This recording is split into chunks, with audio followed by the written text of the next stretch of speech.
Find the greatest common factor of 132 and 374. So, ang unang gagawin lang naman natin dito ay kunin muna natin yung mga prime factors ng 132 at saka ng 374. So, para sa 132, kinuha muna natin siya as a product of two numbers na 2 times 66. Ngayon yung 66 na to ay meron pa ring factors at pwede natin siyang gawin na 2 times 33. And then yung 33 naman pwede natin gawin na 3 times 11. So kung ibababa natin yung 2 dito tsaka yung 2 dito, ang prime factors ng 132 ay 2 times 2 times 3 times 11. Ibig sabihin yung mga factors na to ay mga prime numbers. Kung sa 374 naman, kung di-divide natin siya sa 2, may sagot na 187. Kaya 2 times 187. Ngayon, itong 187, isipan natin ng dalawang numbers ulit na pag pinag-multiply natin ay 187. By trial and error lang sa calcu, ito yung lumabas na mga saktong sagot. 11 times 17. At alam natin na yung 11 at 17 ay mga prime numbers na. Kaya masasabi natin na ang prime factors ng 374 ay 2 times 11 times 17. Ang next na step na gagawin natin ay ilista natin pahalang yung mga prime factors ng 132 at saka ng 374. So ganito nga yun. Para sa 132, meron siyang 2 times 2 times 3 times 11.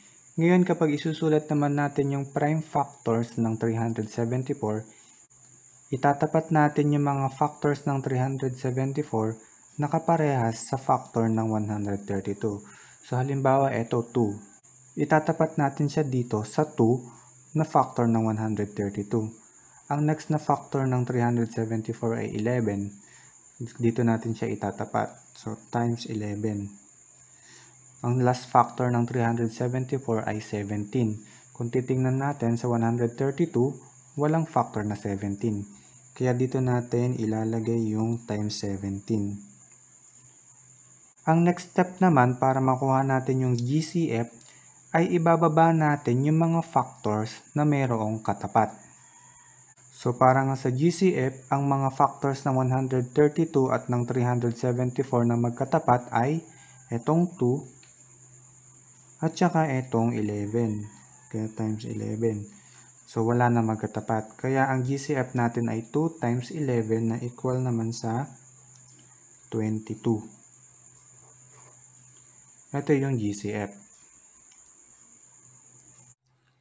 Problem number 2. Find the greatest common factor of 462 and 630. A. 42, B. 66, C. 21, or D. 33. Ganun ulit ang gawin natin. Kunin muna natin yung mga prime factors ng 462 at saka ng 630. Para sa 462, pwede siyang 2 times 231. Ngayon, itong 231 ay pwede pa nating i-factor na 3 times 77. At yung 77 naman ay 7 times 11. So, yung 2, 3, tsaka 7, and 11 ay yung mga prime factors na ng 462 dahil prime numbers na silang lahat. Para sa 630, pwede siyang gawing product of 2 times 315. Ngayon, by dividing by 5, makukuha natin yung isang factor ng 315 na 63. At ang 63 nga ay product ng 7 and 9. At ang 9 ay product ng 3 tsaka 3. So, ang prime factors ng 630 ay 2 times 5 times 7 times 3 times 3. So, mag-proceed tayo sa next step na kung saan ililista na natin yung mga factors ng 462 at saka ng 630 pahalang. So, ito nga sa 462, nilipat natin yung 2, 3, 7, tsaka 11. Ngayon, para sa factors ng 630, tatapatan natin yung factors ng 462 na kaparehas na mga factors na to. So, ang una, 2. Meron siya sa 462, kaya dito siya. Ang pangalawa, 5. Walang katapat sa 462, kaya dito natin ilalagay. Pangatlo, 7. Meron, kaya dito. Sumunod, isang 3 muna. Meron isang 3 dito sa 462 kaya lalagyan natin. Tapos meron pang pangalawang 3 sa 630 pero sa 462 wala nang pangalawang 3 kaya dito na natin ilalagay. Gaya nga ng sinabi natin sa problem number 1, yung mga factors na magkakatapat or yung mga factors na may katapat ang ibababa natin sa GCF. So una itong 2, pangalawa yung 3, and then yung 7. Tapos wala nang katapat ng mga factors na to. Kaya ito na lang yung mga factors ng GCF natin na 2 times 3 times 7. At ang sagot niyan ay 42. Siya ay letter A sa ating choices. Ito yun. Para naman sa problem number 3, pinapakuha ang least common multiple ng 32 at saka ng 68. Ano yung unang gagawin natin? Ganun pa rin naman, kunin muna natin yung prime factors ng 32 at saka ng 68. Tapos maglista ulit tayo pahalang. So ito nga, ang 32 ay product ng 4 times 8. Itong 4 na to pwedeng 2 times 2. Tapos yung 8 naman 2 times 4. So itong 4 ay composite number pa rin, kaya i-factor pa rin natin siya na 2 times 2. So ito mga prime numbers na lahat. Ang 32 natin ay 2 times 2 times 2 times 2 times 2. Ang 68 naman ay product ng 2 and 34. At ang 34 ay product ng 2 times 17. Ngayon yung 2 tsaka 17 ay mga prime numbers na, kaya ito na yung prime factors ng 68. So ilista ulit natin pahalang yung mga factors ng 32 tsaka 68.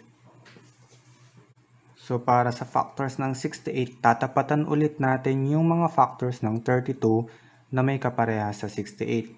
So ang una 2. Ang pangalawa, 2 pa din, tapos yung pangatlo sa 68 ay 17, na wala nang katapat. Ngayon, paano naman dito sa LCM? Paano natin kukunin? Ang gagawin lang natin ay, ibababa natin lahat ng factors may katapat man o wala. Ganun lang ang gagawin natin. Kung sa GCF, ang ibababa lang natin ay yung mga factors na merong katapat, sa LCM, ibababa natin ang lahat ng factors meron man siyang katapat o wala. So, ibaba natin itong 2, tapos yung 2 na to, and then yung 2 na to, tapos yung 2 na to, yung 2 na to, tapos yung 17. So, ang LCM natin ay 2 times 2 times 2 times 2 times 2 times 17. At ang sagot ay 544. Letter D sa ating choices. Para sa ating last problem, find the least common multiple of 252 and 474. Meron tayong 4 na choices. So, ganun ulit. Kunin lang ulit natin yung prime factors ng 252 at saka 474.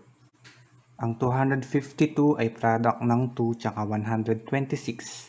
At yung 126 ay 2 times 63. 7 times 9 naman equal sa 63. Tapos yung 9, 3 times 3. Kaya naman yung prime factors ng 252 ay 2 times 2 times 7 times 3 times 3. At sa 474 naman, ang mga prime factors niya ay 2, 3, tsaka 79. So, ilista na natin pahalang yung mga factors na to. So, ganun ulit. Ito yung sa 252. Tapos tatapatan natin yung mga factors na may kaparehas sa 474. Una, yung 2. Pangalawa, yung 3. Tapos yung 79, wala namang kaparehas, kaya dito na yun. And then, para sa LCM, ibababa lang natin lahat ng factors ulit, meron mang katapat or wala. So, ito, 2 times 2 times 7 times yung 3 na to, times 3, tapos yung 79. So, kapag pinag-multiply natin lahat ng iyan, ang sagot ay 19,908. At iyan ay letter B.